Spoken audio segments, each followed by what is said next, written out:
If you're in search of some better cooling for your 1987 to 2006 YJ or TJ Wrangler, this 3-row full aluminum radiator is a great pick. Now this will be a great option if you're looking to increase your cooling capacity with a larger radiator if you're currently having cooling issues with your factory one. This will also just be a great choice if you need to do some maintenance on your Jeep and would rather upgrade to a heavier duty or a bigger option at a pretty affordable price point compared to some other choices. This will have a 3-row construction that will increase the amount of space for coolant flow, keeping the temps down in your Jeep, which will be especially helpful if your factory one isn't cutting it, especially for trail use. Now this will also feature a full aluminum build, as it says in the name, with aluminum end caps, which will prevent any cracking or leaking, unlike the factory style plastics. The radiator will also have a factory style fit, so you won't have to do any fabricating or modification in order to drop this in place, making the install or the fitment very straightforward. Getting into the price, this will come in at roughly $200, which is a pretty good price point. Now comparing it to other choices, this will have a direct fit and will have 3 rows for increased capacity over the 2 or 1 row systems. Now other more expensive systems may come with a larger capacity or just have some small differences, including hardware or extra components in the kit. Now I think if you're just looking for a larger and higher quality cooling setup for your Jeep, then this is a great place to start. When it comes to the install, this will be a 3 out of 3 wrenches on the difficulty meter, so I would recommend a little bit of experience when tackling this job. Now you'll also need about 3 hours worth of your time and tools on hand in order to get the job done, as well as some additional coolant to make sure you're filling back up the system. Now speaking of the install, one of our customers here has installed this on their Wrangler and is going to walk you through that process step by step.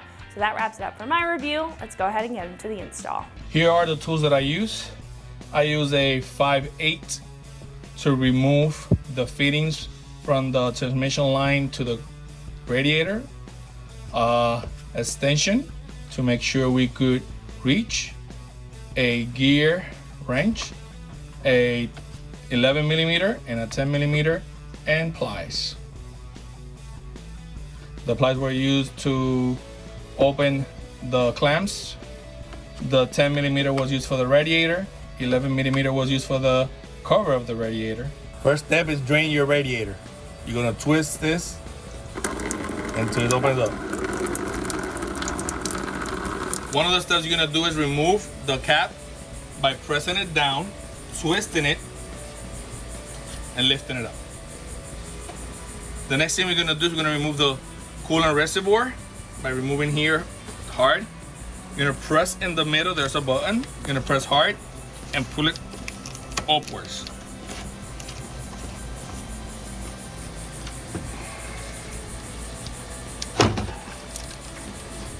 You're gonna remove it to the side. You're gonna get some pliers, and you're gonna go with the long pliers, ton and yaw. And you're gonna squeeze the pressure clamps. Get it out of the way. Some come with pressure clamps, some of those come with screw clamps. Once you do that, you're gonna pull it out and move it out of your way. Now you're gonna remove the fan cover. There's 4 screws around it. There's 1 here, 1 down here, and 2 on this other side. You're gonna use a drive and an extension with an 11mm.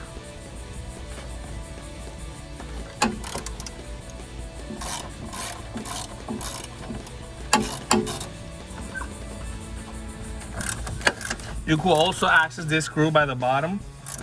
I just prefer to do it through the top.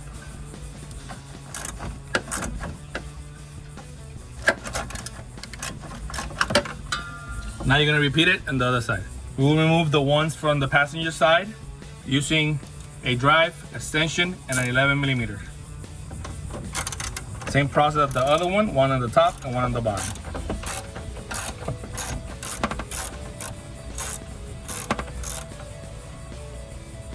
For the bottom one, we're gonna go through the bottom.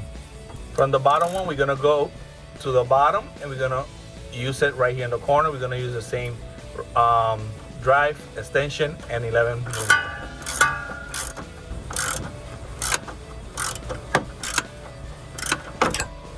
Now we're gonna remove the fan cover out of the way, one of these you want to do is want to remove to the side a little bit the filter cover, and then just lift it, and that will be it. It's out of the way. Okay, now we're gonna remove the underwater hose and the two transmission hose. This one also with pressure clamps, and we're gonna be using the same yaw pliers. I'm gonna start with this one right here. I'm gonna squeeze it and move the clamp away. I'm gonna squeeze it and move the clamp away. I'm gonna open it.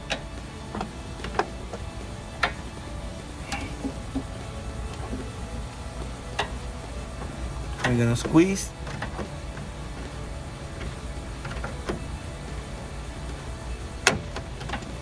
And move the clamp away. We're gonna be now removing the radiator. It has 3 screws on the right hand side and 3 screws on the left side. There are 10 millimeters. We're gonna be using the drive, extension, and the 10 millimeter cup. There's 3 holes that you could put your tools through it and just twist to it.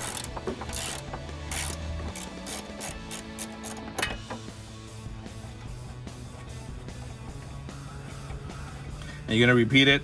All 3 screws has the hole, so you will go through it.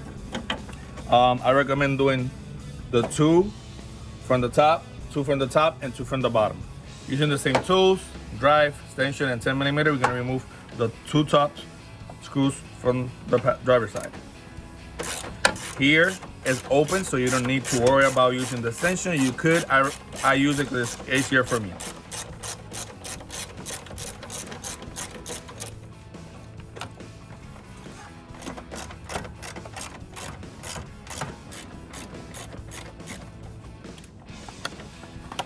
On the driver's side, I would recommend to do all 3 from the top. It's a little bit easy access than from the passenger side. The passenger side has a better access from the bottom to the last screw than the one on the passenger side. The last screw from the bottom on the passenger side will be through this hole right here. All right, once you take all the screws out, you just gotta lift it up, move the cover fan, and it will come out. From the oil radiator, you wanna take out the transmission oil cooling lines feedings. I'm gonna be using a 5/8 wrench.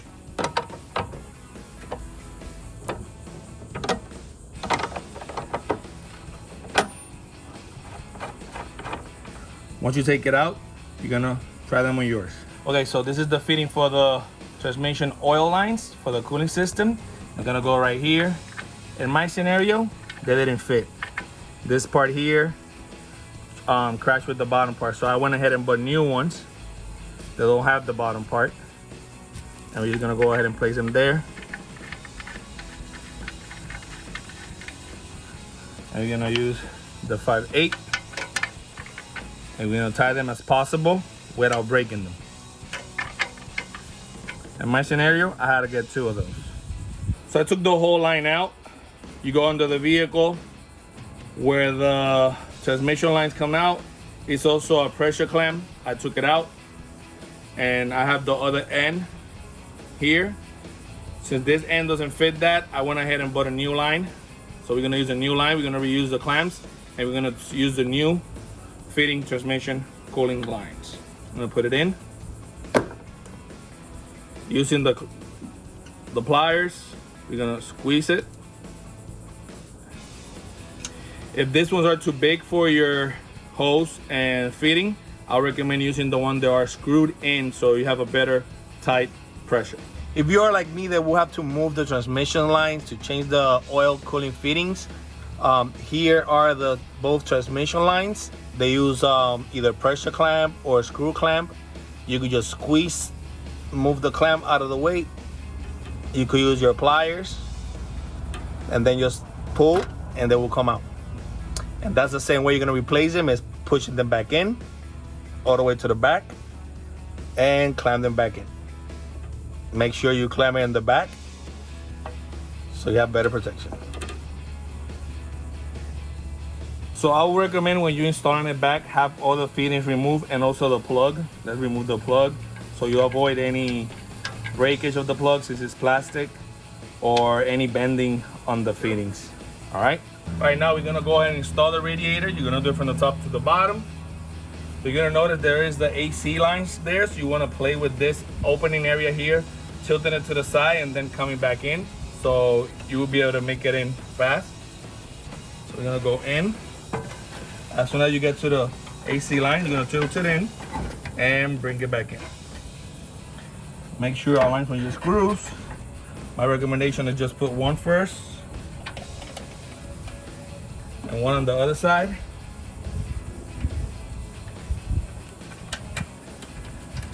Don't tie them so you can play and wibble them as needed. And it's in place.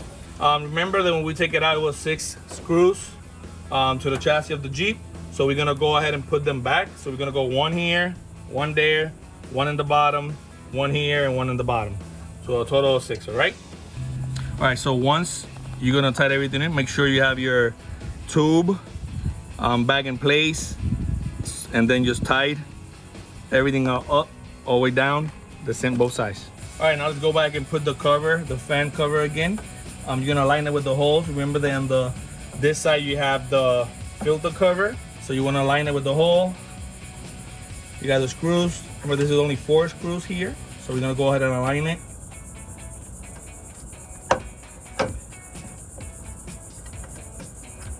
Once you have it in place, remember it's an 11 millimeter.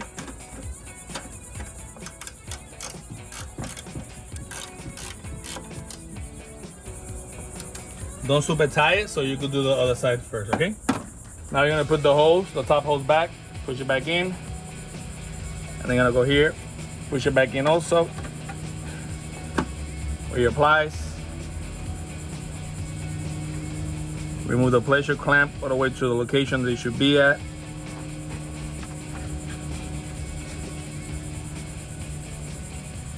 All right, we're gonna put the front hose now, the top one. Push it into the stops. Push it here into the stops also. Now you're gonna use your pliers and use your pressure clamps.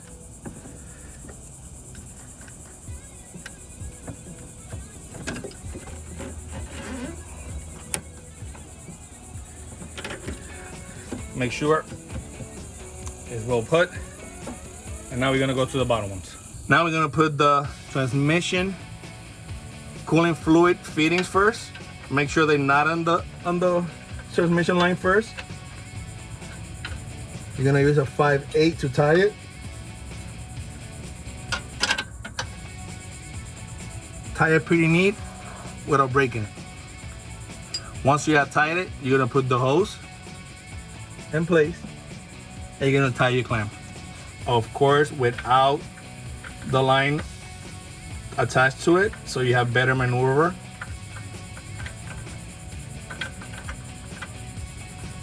Same process. Same tool, the 5/8. You want to tie it into, it's pretty tight, but not enough to break it. Once you have done that, then you're gonna go ahead and put your line back in.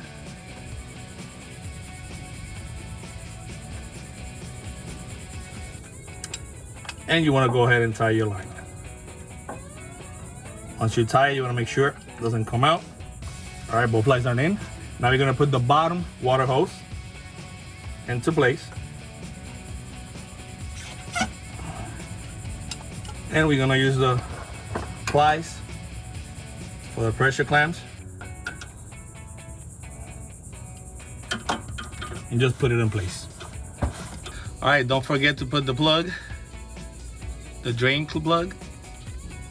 Here you don't need no tool, this is like a hand, because it's plastic, you don't wanna break it.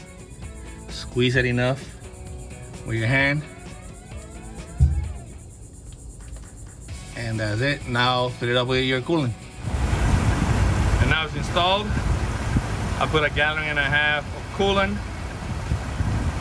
And there you go. So that is going to wrap it up for my review and the install of the 3-row full aluminum radiator fitting all 1987 to 2006 YJ and TJ Wranglers.